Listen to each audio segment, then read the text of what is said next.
मुझे उस एजेंसी के साथ कोई नहीं है लेन देन, या मुझे है वही काम चाहिए। अगर एजेंसी स्लो है तो हम ये हायर अप्स पे उठाएंगे कि स्लो है एजेंसी काम करने में। अगर किसी ऑफिसर की कहीं भी किसी भी लेवल का ऑफिसर क्यों ना हो, अगर मेरे अपना भाई बहन ही क्यों ना हो, वहां मैं कॉम्प्रोमाइज हरगिज नहीं करूंगी। अगर एडमिनिस्ट्रेशन स्लो होगी तो एडमिनिस्ट्रेशन की अकाउंटेबिलिटी होनी चाहिए। अगर मुझे ये लगेगा कि काम में कमी पेशी आ रही है और उस पर मैं किसी भी सूरत में कॉम्प्रोमाइज नहीं करूंगी, चाहे कोई भी सामने क्यों ना, मैं उस कुर्सी पे रहना पसंद नहीं करूंगी। एक रिक्वेस्ट करती हूँ कि जब से मैं चेयरपर्सन बनी हूँ, आप एक जरा उस पर एक फीडबैक लीजिए ओवरऑल डेवलपमेंट का। उसके बाद अगर कहीं कमी पेशी है, ज़ाहिर सी बात है वो जादू की छड़ी है नहीं मेरे पास। पहले पॉपुलर हुकूमतें होती थी, आप समझा करें, एक एमएलए के पास 3-3 करोड़ रुपया हुआ करता था, जो जिस फंड्स का कोई हिसाब किताब नहीं होता था। आज तो बहुत ही ट्रांसपेरेंट सिस्टम है, आप कैसे करेंगे, टेंडरिंग प्रोसेस है, उसके बावजूद पिछले 1.5 साल से मैं आपको बताऊं कि हमने नेशनल हाईवे जो था वो, हालांकि 3-3 चीफ मिनिस्टर्स बने बेग साहब के, जब बेग साहब फाइनेंस मिनिस्टर्स थे, जब बेग साहब पावर से हटे उसके बाद 3-3 चीफ मिनिस्टर आए, मैं नाम नहीं लूँगी, लेकिन किसी ने ज़बान पे नहीं लाया बारामूला नेशनल हाईवे का। हालांकि स्ट्रेटेजिकली इंपॉर्टेंट है, उड़ी है, बॉर्डर है, तो उसके बावजूद बारामूला नेशनल हाईवे किसी ने कोई जहमत नहीं की। मैं एज चेयरपर्सन, मुझे याद है कि जब मैंने पहली मीटिंग की तो नेशनल हाईवे के हवाले से की। उसके बाद जितने मिनिस्टर्स आए, मैं खुद पर्सनली होम मिनिस्टर साहब से मिली इस हवाले से, जितेंद्र सिंह आए, वो मिनिस्टर आए हमारे जो हैं पीएमओ के, सारे आए। उनको हमने रिक्वेस्ट किया कि आप चलिए जी हमारे लिए मत नहीं कीजिए बारामूला के डिस्ट्रिक्ट के लिए, लेकिन ये स्ट्रेटजिकली इंपॉर्टेंट है, आपको यहाँ सामने हमसाया है तो इन्हीं के लिए कर दीजिए।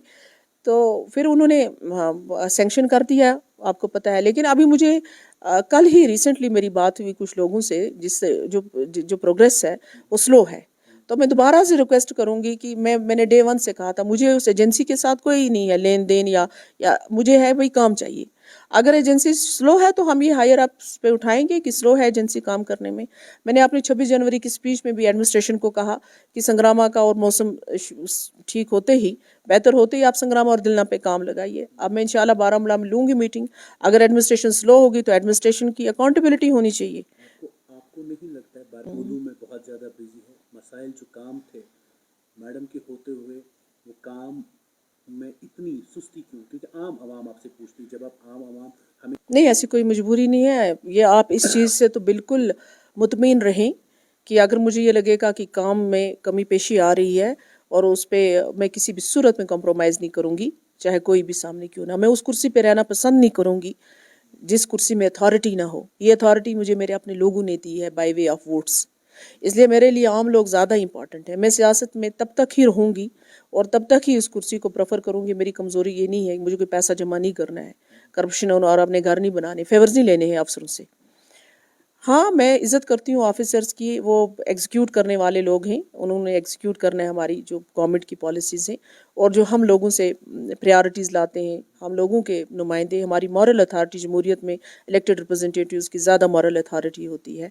ऑफिसर जो होते हैं वो हमारी बाजू हैं, उनको एग्जीक्यूट करना है। लेकिन अगर किसी ऑफिसर की कहीं भी किसी भी लेवल का ऑफिसर क्यों ना हो, अगर मेरे अपना भाई बहन ही क्यों ना हो, वहाँ मैं कॉम्प्रोमाइज़ हरगिज़ नहीं करूँगी लोगों के इंटरेस्ट पे। ये पब्लिक का पैसा है जो गवर्नमेंट ऑफ इंडिया यहाँ बेचती है। अगर ये सिर्फ किसी और चीज़ के लिए जाएगा तो वो तो कतई बर्दाश्त नहीं करूँगी। जब तक सफीना बेग बारामूला डिस्ट्रिक्ट की चेयरपर्सन है, वो चीज़ तो मैं कभी बर्दाश्त नहीं करूँगी।